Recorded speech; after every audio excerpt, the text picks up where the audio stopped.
dari Bandung atau yang sering kita sebut, yang kita kenal Pak Kasman sekeluarga. Pada malam hari ini kita bersama-sama diundang, dimohon untuk datang ke rumah ini, ke rumah Bapak Kasman untuk melakukan pembacaan parita puja bakti dalam rangka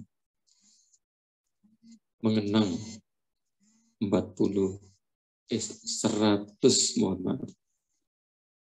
mengenang 100 hari kepergian mendiang Ibu Mairah.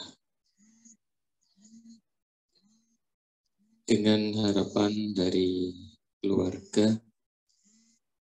semoga dengan kumpulan kebajikan, persembahan, perbuatan baik yang dilakukan oleh seluruh anggota keluarga akan memberi dan akan mendatangkan manfaat untuk mendiam di alam kehidupan yang baru, di alam kehidupan di sana.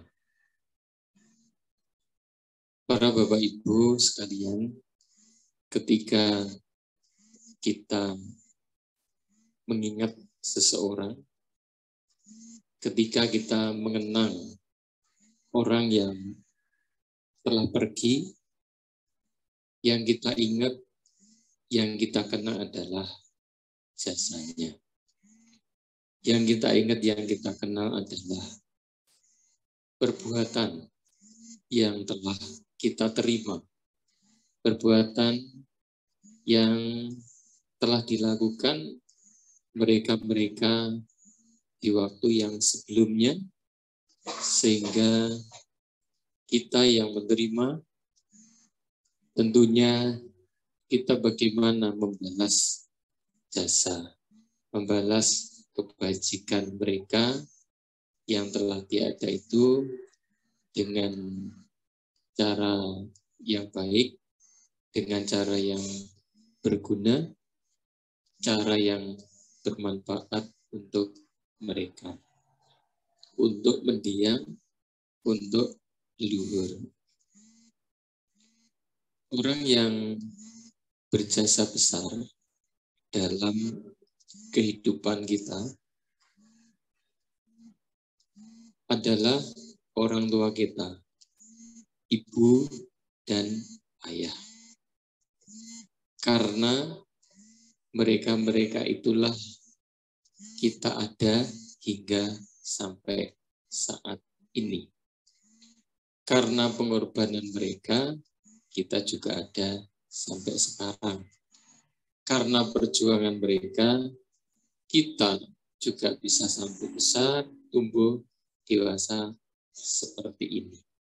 Tentunya bagi para orang tua, mungkin ketika kita masih menjadi anak-anak, belum menjadi orang tua, ketika orang tua menasihati, ketika orang tua mengingatkan kita, ketika orang tua memberikan saran, memberikan nasihat kepada kita, tentu kita sulit untuk menerima. Kita sulit untuk bisa mengenang dengan baik kesan dan pesan dari orang tua kita. Tetapi ketika kita sudah dewasa, bahkan sudah punya anak sendiri, baru ingat ternyata jadi orang tua itu susah, ternyata jadi orang tua itu sulit. Itu ketika kita sudah menjadi orang tua sendiri. Nah, maka ketika kita dinasihati berapa puluh tahun kemudian memang tidak bisa menerima.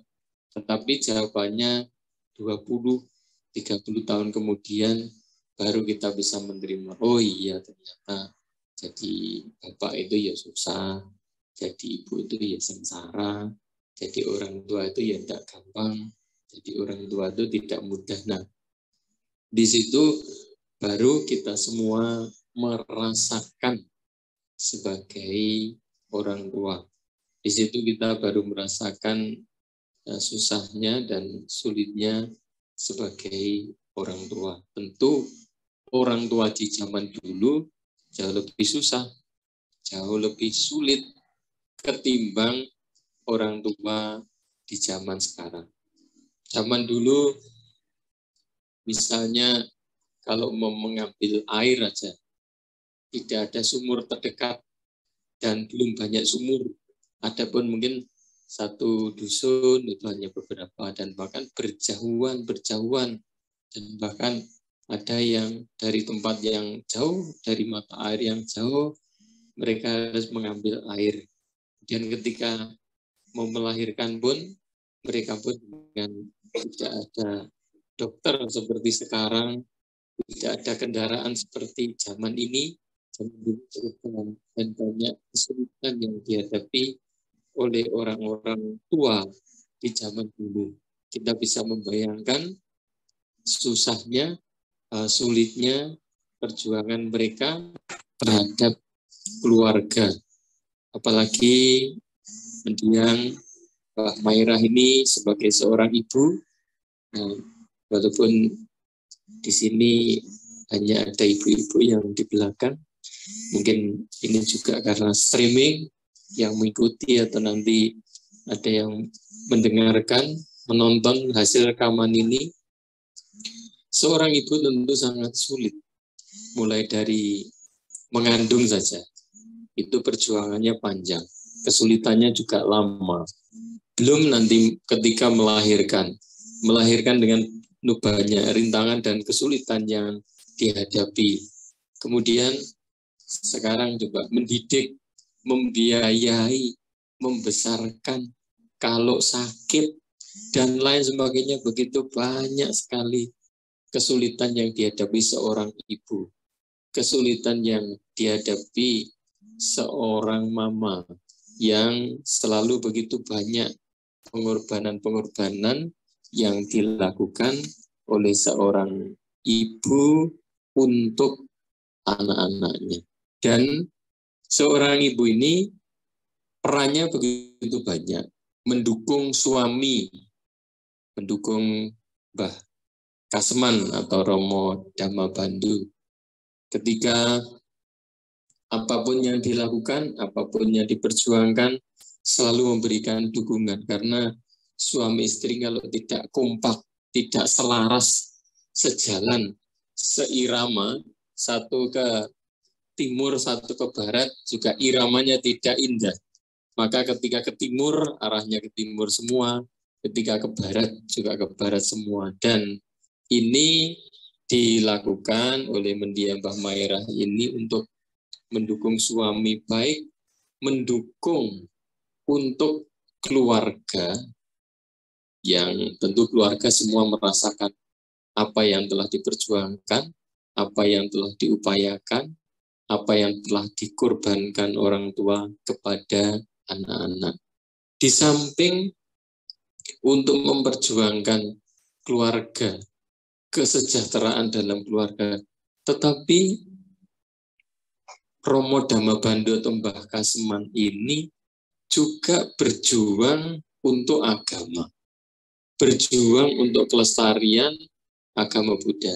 Saya sering sekali kalau pergi bepergian ke daerah-daerah, ya saya banyak kegiatan di Blitar, ketemu orang tua-tua itu mereka selalu bercerita, berkisah tentang bagaimana dulunya ketika agama Buddha masih awalnya, ketika agama Buddha masih baru, belum punya wihara, belum punya cetya, belum banyak pembina, belum banyak para bante yang bisa mengunjungi, yang melakukan pembinaan. Demikian pula Mbah Kasman juga ketika saya kunjung ke sini, banyak mengisahkan atau banyak memberikan cerita-cerita ringan tentang perjalanan untuk membabarkan atau mengembangkan, menjaga agama Buddha di desa ini. Dan bahkan beliau telah dengan kesungguhan hati mempersembahkan dana tanah untuk wihara. Saya berpikir untuk berdana tanah itu tidak mudah di masa atau di zaman itu. Saya dengan Bante Tejani satu kampung dan satu wihara, kita diasuh di wihara yang sama. Saya beberapa kesempatan selalu menyampaikan kepada para umat di sana untuk mengenang zaman itu. Kalau di sana namanya Mbah Reso. Zaman itu Mbah Reso untuk berdana tanah 400 meter atau 4 are, tidak tahu di sini mungkin eru ya. Hitungannya per ruru, kalau di sana hitungannya are. Untuk berdana tanah seluas 400 meter atau 4 are di zaman itu tidaklah mudah, tidaklah gampang. Karena apa? Belum seperti sekarang mungkin cari-cari donatur, cari-cari orang berdana. Sesusah-susahnya zaman dulu, sesusah-susahnya zaman sekarang, masih susah zaman dulu. Nah, di sini juga ada Mbah Kaseman yang juga memberikan persembahan dana, tanah untuk wihara, tanah untuk kelestarian dhamma, tanah untuk belajar dan untuk praktek dhamma seluas itu, atau yang digunakan untuk wihara di Dhammasala di depan itu, zaman atau waktu itu saya rasa tidaklah mudah seperti yang saya ceritakan, seperti yang saya bayangkan. Untuk di Blitar, di Mboro itu orang berdana tanah segitu juga tidak gampang, tidak mudah.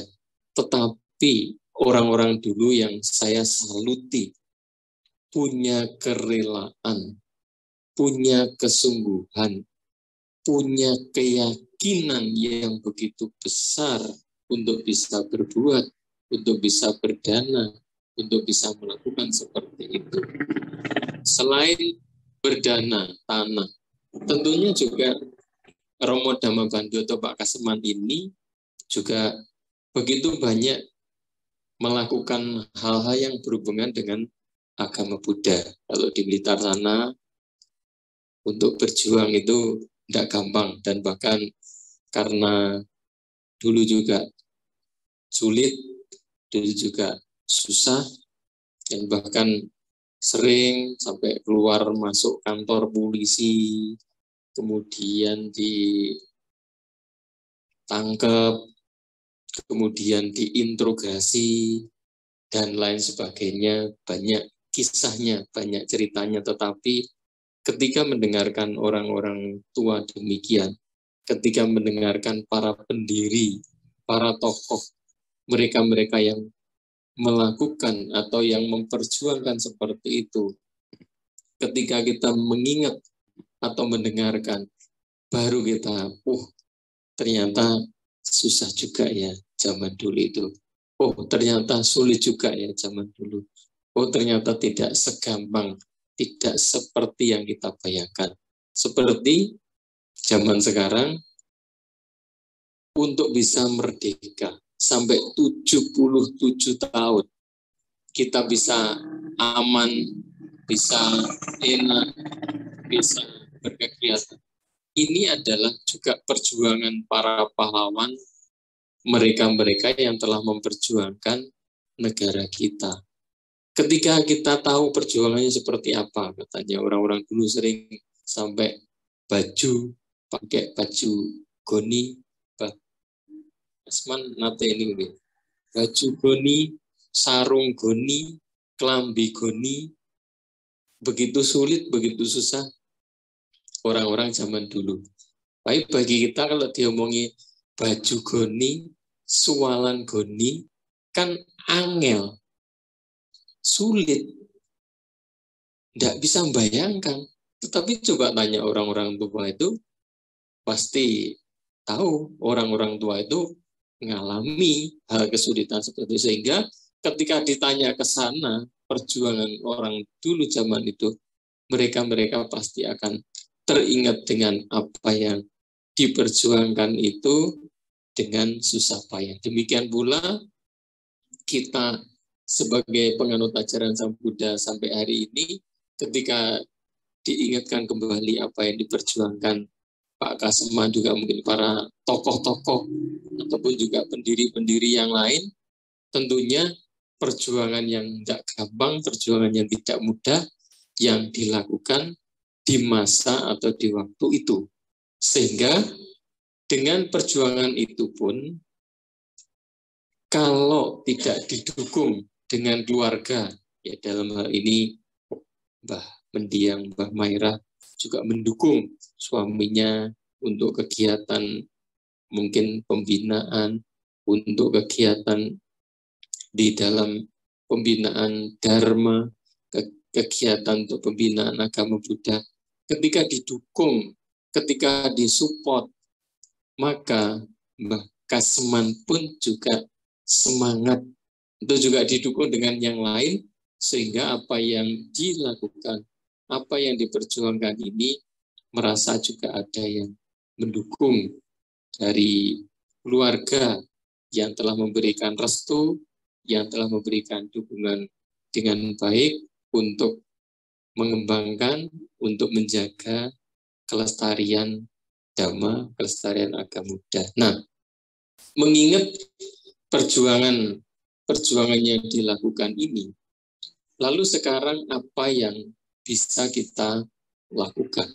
Sekarang apa yang bisa kita perbuat agar perjuangan yang telah dilakukan ini memberikan guna, memberikan manfaat baik kepada kita dan juga jasa-jasa yang diperjuangkan, jasa-jasa yang dilakukan oleh mendiang Mbah Mairah akan memberikan kebahagiaan di alam sana, akan memberi kebahagiaan di tempat baru, akan memberi kebahagiaan di tempat, di kehidupan yang sekarang, di kehidupan yang baru.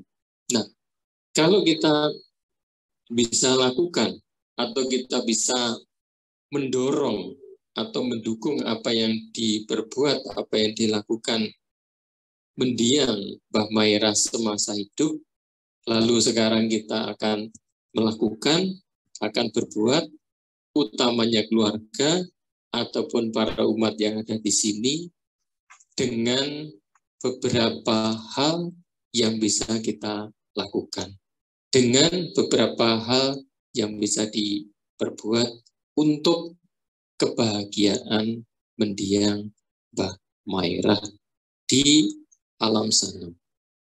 Orang yang telah pergi supaya tenang itu bagaimana? Orang yang telah pergi itu supaya bahagia di sana bagaimana? Orang yang telah pergi itu supaya tidak kepikiran, tidak khawatir, tenang, tentram, damai di sana itu bagaimana?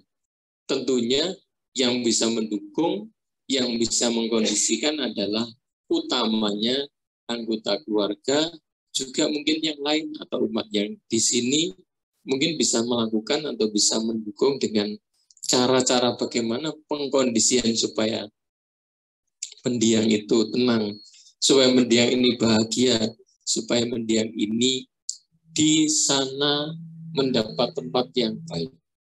Nah, ada 3 hal yang bisa dilakukan.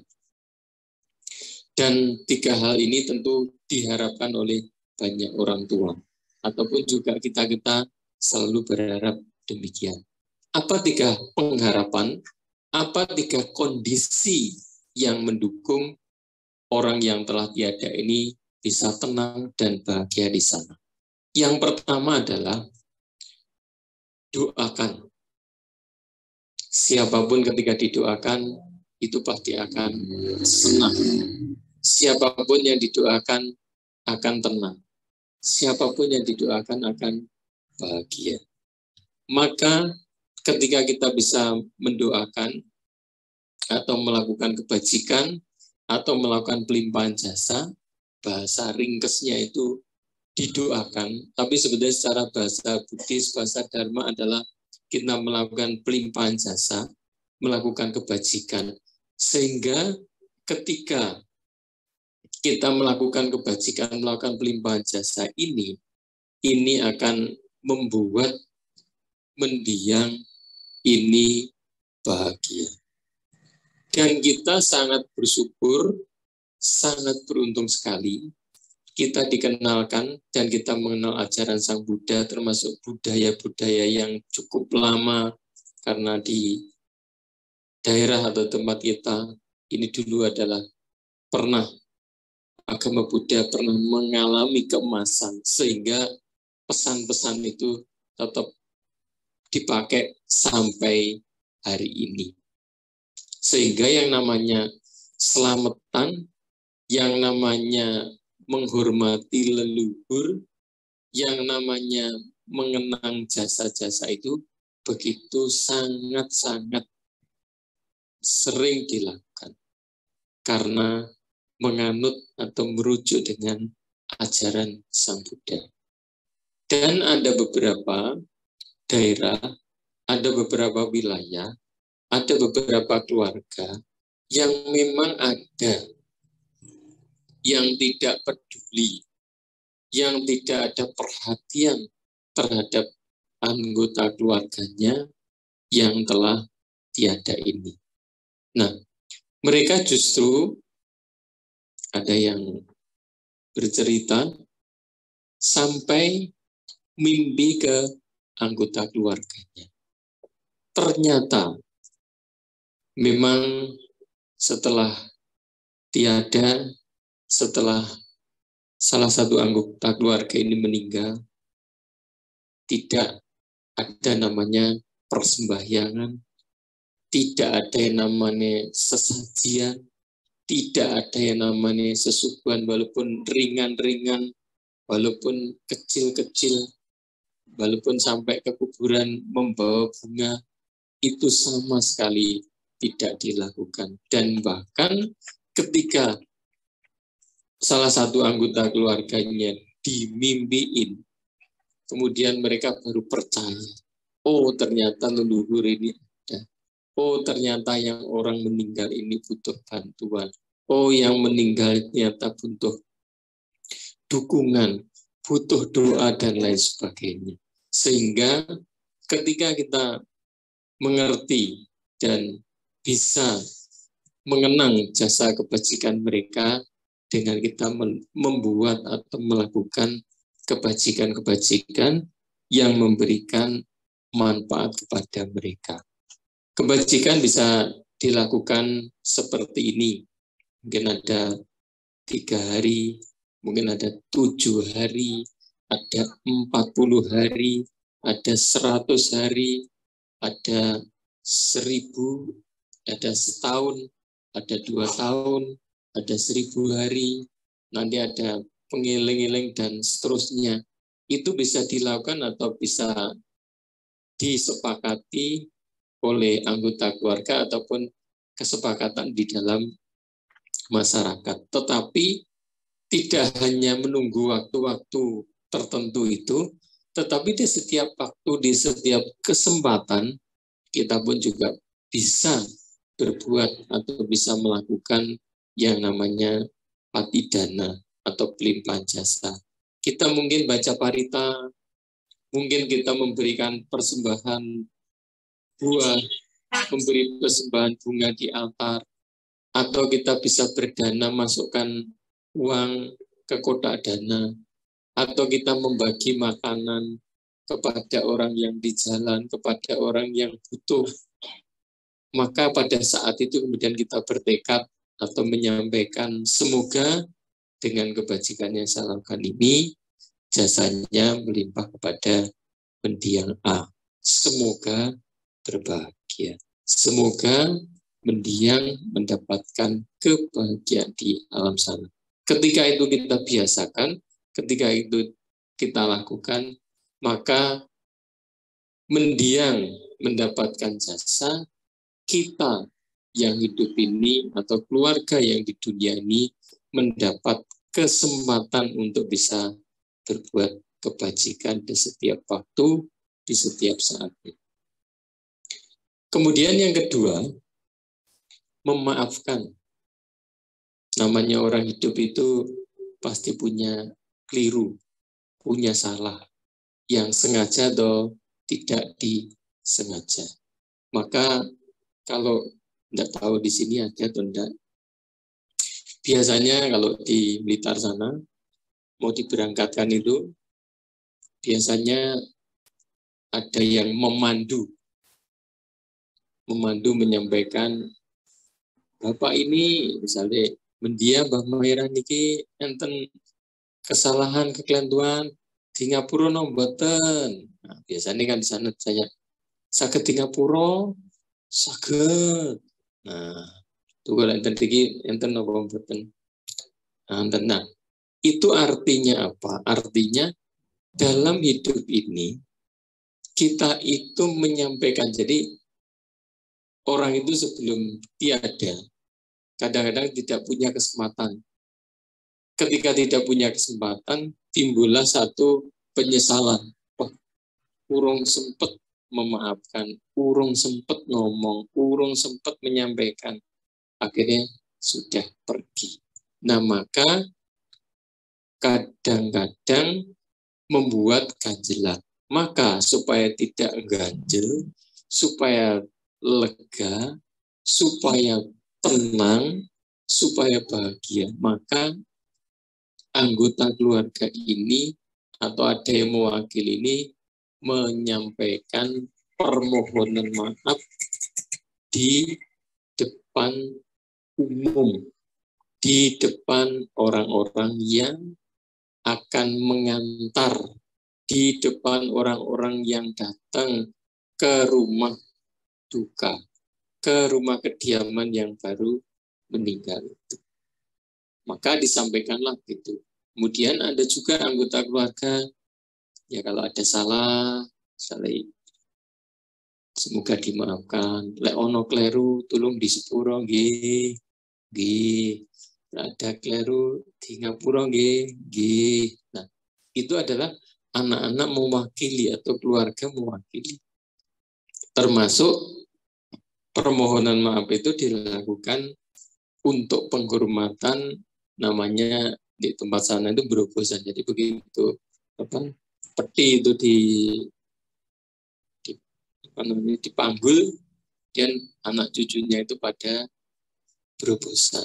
Itu sebenarnya juga sebagai wujud penghormatan dan menyampaikan permohonan maaf secara simbol dengan melakukan seperti itu. Karena orang yang sudah tiada tidak mungkin akan menyampaikan atau mengungkapkan. Kalau diungkapkan mungkin yang Melayu kabeh ya.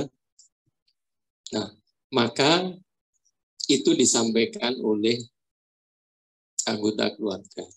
Memang ada sih orang yang meninggal, ada mati suri itu juga setelah dibacakan doa, kemudian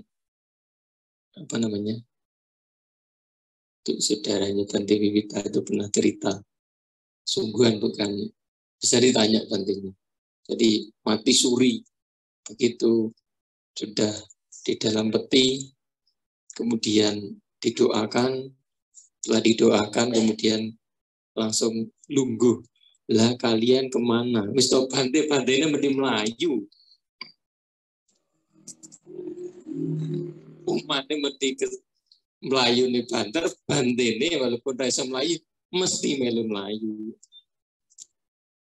Nah, tapi karena ungkapan ini ungkapan permohonan maaf ini disampaikan, diungkapkan dengan cara seperti itu. Mungkin diwakili keluarga atau kita melakukan yang namanya berobosan. Sehingga dengan memaafkan ini membuat yang di sana itu loh tenang. Yang di sana itu juga bahagia. Seperti istrinya Deddy Kempot. Saya mendengarkan di video di YouTube-nya itu. Salah satunya adalah menyampaikan, mengungkapkan, ya sudahlah, saya maafkan. Karena dengan saya memaafkan ini, membuat yang di sana bahagia. Saya memaafkan ini, yang di sana tenang. Kalau saya tidak memaafkan, saya gandoli, saya ora lego, ora lilo, ora ikhlas, malah justru kasihan yang di sana. Maka ungkapan itu kemudian disampaikan, ya sudah, saya maafkan. Tetapi memaafkan ini juga ada kita lakukan hendaknya dengan kesungguhan, dengan ketulusan. Kalau ketulusan itu adalah dari hati yang bersih, ya sudah, saya maafkan. Tetapi kadang orang hanya, ya wis tak ngapura, ya wis tak sepuro, tapi dalam hati, awas kowe. Nah, itu artinya tidak memaafkan secara tulus dan ikhlas.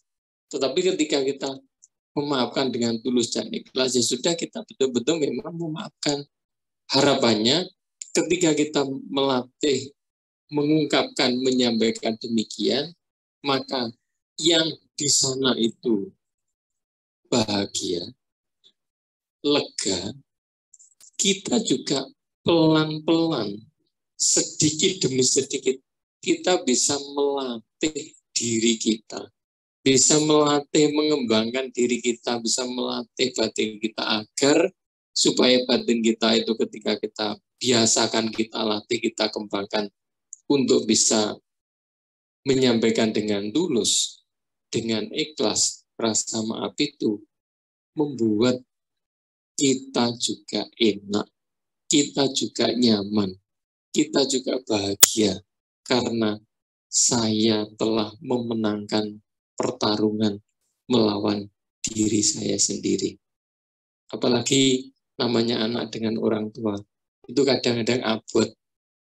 Orang tua itu loh mau anaknya meminta maaf ke anaknya aja, kadang ya abot, kadang ya sulit. Demikian pula sebaliknya, kan sama-sama podo gengsinya. Ya, maka ketika kita sampaikan itu enak. Saya pernah mendengar orang tua, Bante, bagaimana saya itu bisa memaafkan anak saya? Abot rasanya. Boleh enggak Bante saya WA aja? Ya sudahlah, ketemu saja ngomong. Nanti juga kalau WA itu dengan ketemu langsung itu beda. Karena kalau WA ini kan orang lihat wajahnya. Ini wajahnya merengut, apa wajahnya kui guyu, apa wajahnya kui mesem, kan ndak eruh, ndak ketok. Tapi begitu adep-adepan ini, oh ini merengut, oh ini mesem, oh ini seneng, ini niat baik, ini niat sungguhan, itu membuat kita sendiri akan merasa nyaman karena sama-sama diungkapkan, sama-sama disampaikan, sehingga apa yang dibuat, apa yang dilakukan ini betul-betul memberikan manfaat kepada utamanya kita sendiri. Ketika kita sendiri bisa menyampaikan, bisa mengungkapkan itu, membuat kebahagiaan dalam hidup kita, dan kita akan nyaman. Kita juga akan enak ketika kita bisa ungkapkan dengan rasa senang dan bahagia kepada mereka-mereka untuk yang pernah melakukan kesalahan atau kekeliruan di kita yang sengaja ataupun tidak kita sengaja membuat hati kita lega. Kemudian harapan yang ketiga adalah kerukunan dalam keluarga. Saya banyak sekali ketemu dengan para orang tua itu selalu berpesan, nanti bagaimana ya Bante, nanti kalau anak-anak saya sudah nggak ada, apa ya bangga rukun karo adike, karo mase, karo kakange, karo Mbak Yune, karo kokone, karo cecenya, karo semuanya itu gimana? Nah, itu kadang orang tua selalu khawatir dan selalu kepikiran untuk hal seperti itu. Tapi ketika kita sendiri saling menyadari untuk menjaga dan mengingat pesan itu, maka membuat kita juga akan bisa menjaga pesan dari orang tua. Maka ada satu tradisi di orang Tionghoa atau orang Cina lah bahasanya kalau gampangnya. Berarti kita juga tahu. Nah, itu ada namanya ketika mau dibawa ke rumah, dibawa ke krematorium, tempat kremasi, atau mau dibawa ke pemakaman. Nah, di situ mesti ada ritual. Nah, ritualnya itu memecah semangka dan kendi. Kita sudah sering di rumah duka. Nah, itu sesungguhnya bukan sekedarnya semangka dipecah brak, kemudian kendi dibanting pruk, tidak. Tetapi sesungguhnya di situ itu memberikan pesan kepada anggota keluarga. Pesannya apa? Pesannya adalah kalau semangka ini masih utuh, itu tampak indah, tampak baik, dan enak dipandang. Tetapi ketika semangka ini dibanting, apalagi semangka ini mesti semangka yang dipilih mesti semangka merah. Nah, semangka merah itu ketika dibanting makruk, kira-kira apa yang terjadi? Biji-bijinya itu berhamburan ke sana kemari. Kemudian semangka yang merah tadi juga bersemburatan di sana. Artinya apa? Artinya adalah biji-biji ini dilambangkan sebagai anggota keluarga. Merah ini adalah sebagai lambang darah. Lambang darah yang dilambangkan semangka yang warna merah ini dilambangkan sebagai darah. Kemudian biji yang berhamburan ini adalah sebagai lambang dari anggota keluarganya. Ketika bijinya sudah berhamburan ke sana kemari, kemudian semangkanya sudah pecah, maka di dalam keluarga ini artinya sudah tidak utuh seperti semangka yang masih indah. Kalau semangka yang masih indah, semangka yang masih utuh ini tampak indahnya, tampak baiknya, tampak menyenangkan. Tetapi ketika sudah pecah, ketika sudah berhamburan, maka semangka yang tadinya utuh, semangka yang bagus itu sudah tidak tampak indah lagi. Nah, itu sesungguhnya selalu diingatkan, selalu dipesankan agar supaya selalu kita menjaga kebersamaan, menjaga kerukunan, sehingga kerukunan kebersamaan yang dipesan-pesankan ini dengan harapan karena orang tua telah tiada, mereka tiada, mereka telah pergi pun, mereka juga mengatakan, ya walaupun wis ditinggal, ayem aku, anak-anak podo rukun kabeh. Walaupun tak tinggal, aku tenang, mergo kabeh podo lego nglenggono, podo ngerti, podo guyub rukun bersama.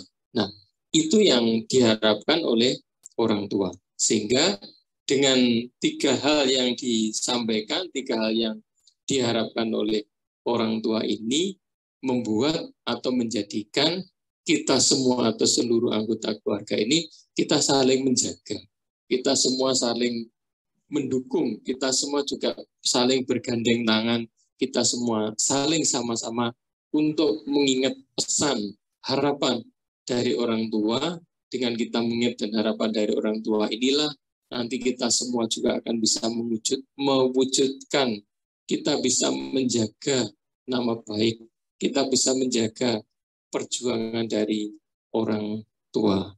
Orang tua tadi telah menjaga atau telah melakukan hal yang baik, kedermawanannya telah dilakukan, membina agama Buddha telah dilakukan, untuk keluarga dilakukan dengan totalitas.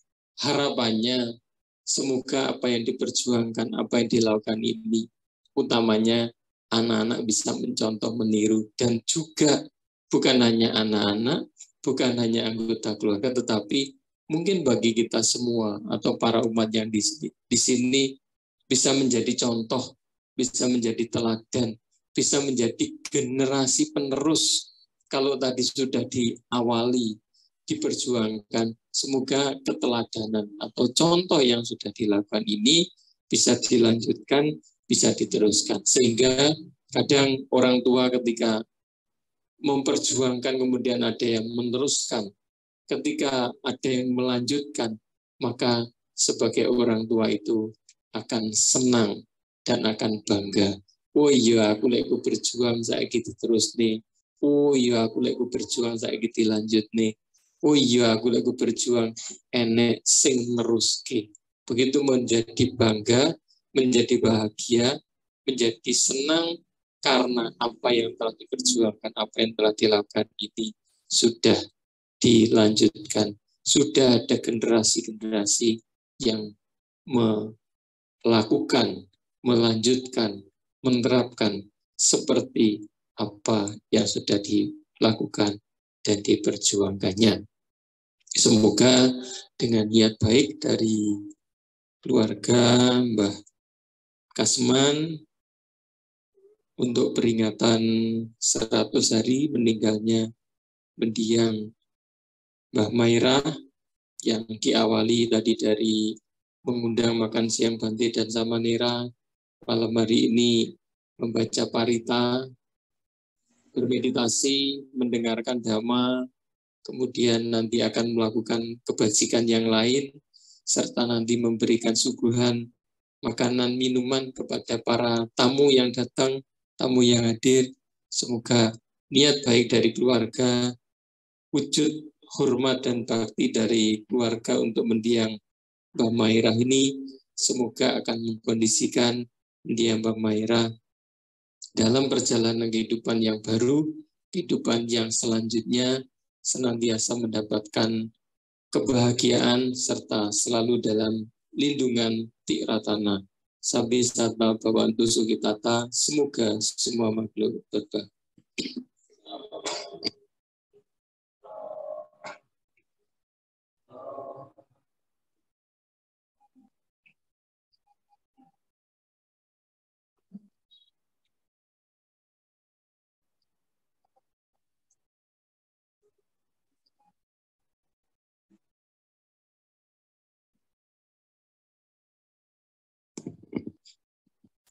Anumodana Bante atas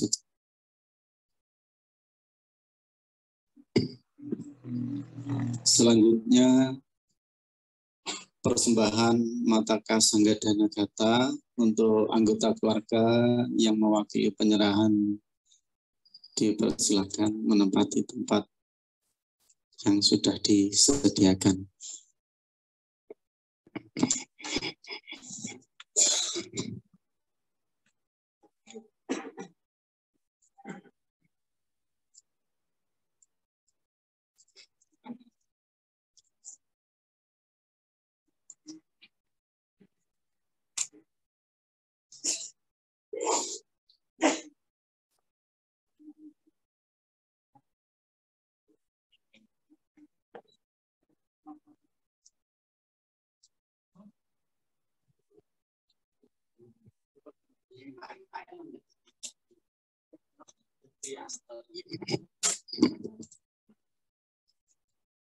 Para Ramani, Ibu Bapak, semua yang hadir di rumah Romo Dhamma Bandhu, serta hadirin yang